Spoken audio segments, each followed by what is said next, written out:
What is going on, peeps?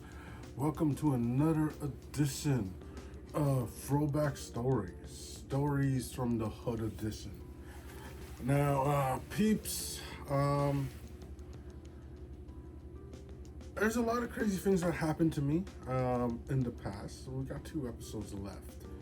And I realize in most of the episodes I've told this season, and most of them I come out in the best light. Now, what did make the original season of Throwback Stories popular was me being willing to embarrass myself.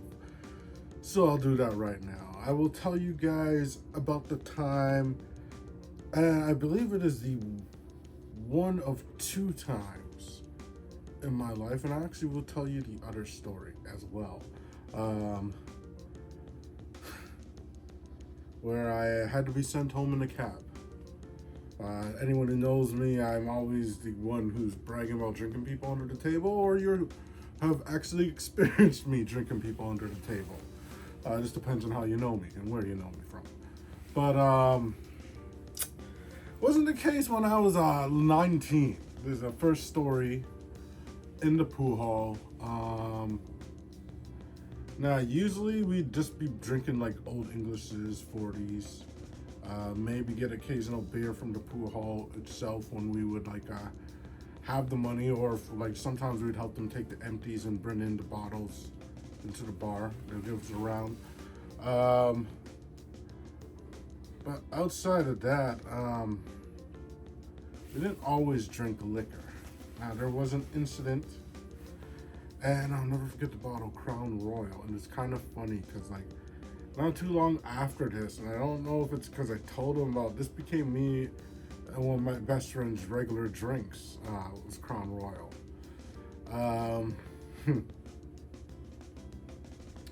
So we had this bottle, and legit, we were not even smart enough to get McDonald's cups and mix it up with juice or something. We were just passing the bottle around and taking some big old chugs. That's what we used to do when we had a bottle. Especially at 26ers. We do it for Mickey. Usually it was a Mickey. This time we had the full. This is the bottle in question, Crown Royal. Probably a slightly different design, although this one has a lot of dust. So this has probably been on the bar for a while. But yeah, this was the drink. It was the drink that was the size of the bottle that had done me in. Now, so many things happened this night. Now, at the pool hall, I believe this was a Thursday. A Thursday? Yeah, I believe it was a Thursday or a Friday. Because beside the pool hall, there was a Scarborough nightclub called Legacy. And this was actually one of the more popular nights. And I got really, really drunk. And this is technically the first time where I kind of expressed how I felt to that girl. Did not turn out the best. It was kind of weird. You figure you're spending all this time with someone all the time, and it's finally I'm at the point where I got drunk enough where I'm brave enough to actually say how I felt, and then it just I didn't. Actually asked my friend to tell her. And I overheard my friend telling her, and she got pissed off, and she was saying she's not trying to get in a relationship. And I'm just like, yo, what the fuck? Why are you so nice? Why are you spending all this time with me? Me and you are sneaking off from everyone and going on our own little mini adventures. And you say I'm just a friend? So from that, overhearing that, I kind of just became an asshole the rest of the night, and I just started chugging the liquor more, and I just started drinking like an idiot, because I was like, what the fuck? I've been coming to this stupid, shitty area. It's look, to me, I know to the 2 people who I came there with, they're there because they think this life is cool, blah, blah, blah. I'm chilling at the stupid crappy plaza, always in this little crappy pool hall. And it's just I'm always chilling in these crappy areas for this girl every day. And it's just what the I was mad. I was pissed off. And then she was trying to come and sit with me and talk with me after. And I was like, leave me alone. What the fuck? I don't want to talk to you. Blah, blah, blah. And I was just just being a jerk. I feel stupid because I should have just stuck to that. Honestly, if I was smart, the way I acted that night is the way I should have treated her for the rest of my life. When my dumbass, once I was sober the next day, I apologized. And I was just like telling her she was just like a waste of my time and don't come around me, blah, blah, blah. She got pissed off. The dumb me back then thought she was getting pissed off because she liked me. She got pissed off because she wasn't getting any more of that booze, obviously, and she couldn't bum cigarettes from me. That was 100% why she was getting pissed off. I was acting like that. Then from there, she's trying to follow me around, and I was like, leave me alone or I'm going to go and start randomly fighting people. And like at this time, it's like when the area's crowded, all these people are coming for the club. And I just start randomly going up to dudes and like, yo, I'll go kick this guy's ass if you don't leave me alone. And like most dudes just walked off because they knew I was drunk. And one dude was just like ready to go and she had to jump. She jumped in between. Fortunately, she was nice enough to do that. He's just drunk and blah, blah, blah. I said I was heartbroken, whatever. And I kept drinking. Then I went into the pool hall. While I was wasted, there was a couch there, so I just went in and I was like, okay, I'm going to go chill on this couch, re-energize myself, because usually when I do drink too much, that's all I actually have to do to feel better. But, you know, they're a liquor licensed place. As cool as the girls who worked in the pool hall are, they could not let me stay there, so they had to call everyone to take me out.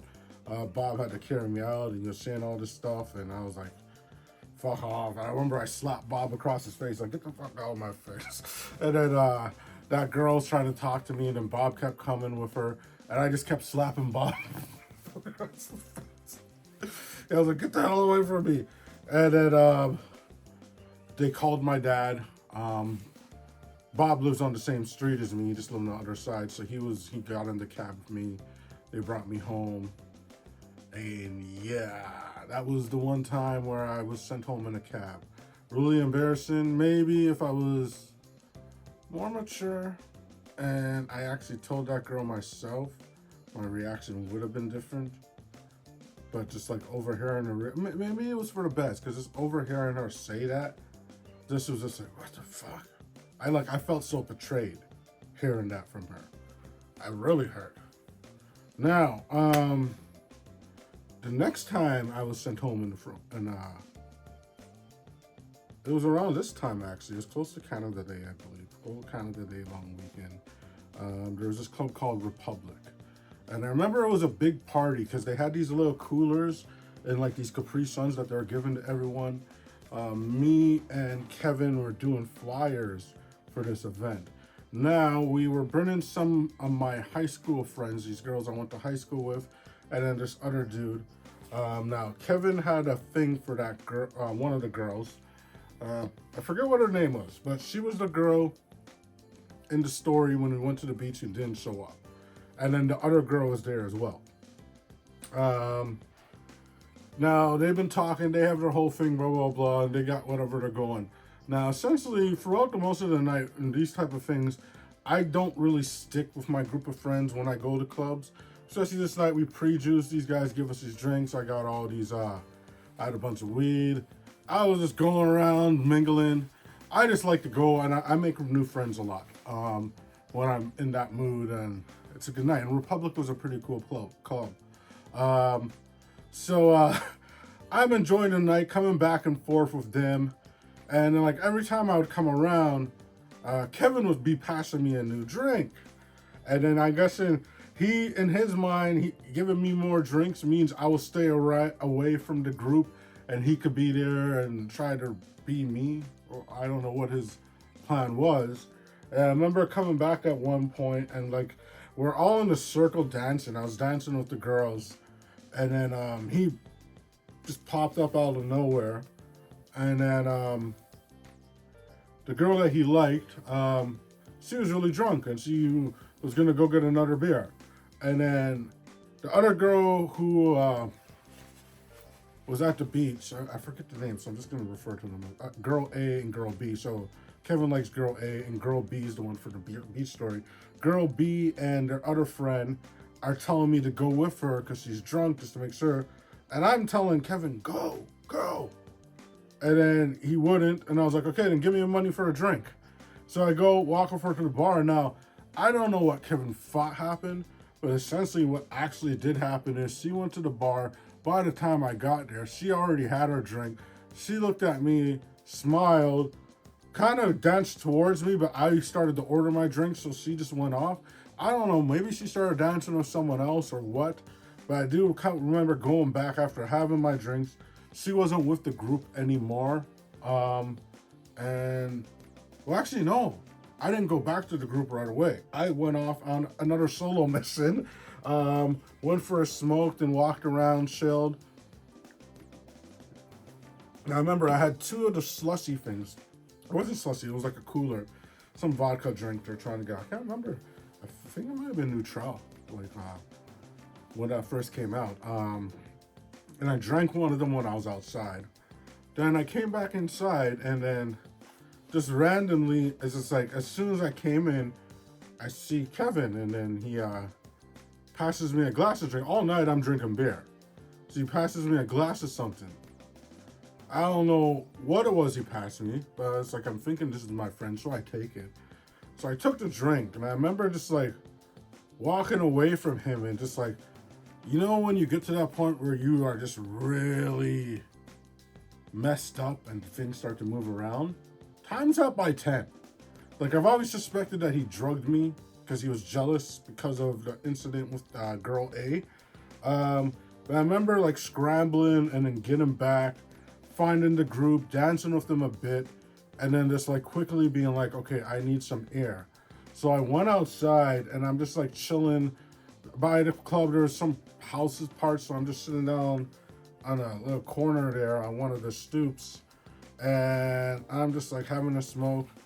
I'm texting Kevin saying, yo, bro, I'm fucked up, I need help, blah, blah, blah. Can you come with me on the night bus to go home? I'm not getting a reply for him.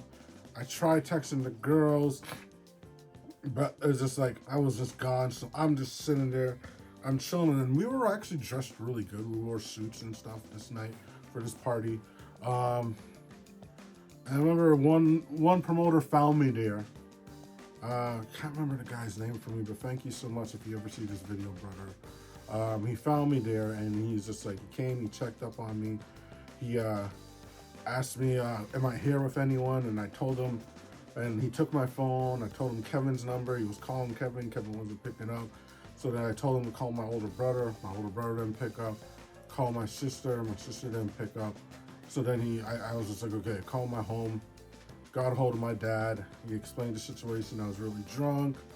So dad, my dad told him to just send me home in a cab. So they called a cab for me. They put me in the cab, got home. I actually think I puked in the cab, actually. Like, I asked him to pull over on the highway, and he's like, I'm on the highway, I can't. So I just opened the window and I puked. I remember he was pissed off, and I was just like, shut up. And I just fell asleep. Then we're at the house, and my dad paid for it. And those are the 2 times in my life where I was too drunk to get home on my own. Now, to be perfectly honest, if I was given like 10, 15 minutes to just sit down in the cool air, I probably could have recharged myself. It was just that those 2 scenarios is people were concerned about my safety. Fortunately, you know, in the pool halls, the girls in the pool hall telling them to get me out. It wasn't that girl. It was the girls who worked in the pool hall who told Bob to help me, and then they yelled at that girl to help me too. It was really Ashley and Angie. Thank you both so much. I'll say your real names. That made sure I got home safe that night. Obviously, Bob had a part to play, and then that promoter, who I still don't know your name, I can't remember. So thank you so much, because who knows what would have happened. I feel like I could have got home, but who knows what could have happened. All right, peeps. Well, that's it for this edition of Throwback Stories from the Hood Edition. Stay tuned. The next episode next week will be the season finale, so stay tuned for that. I will come up with a really cool and awesome story for you guys. Stay good, peeps, and keep it blitz.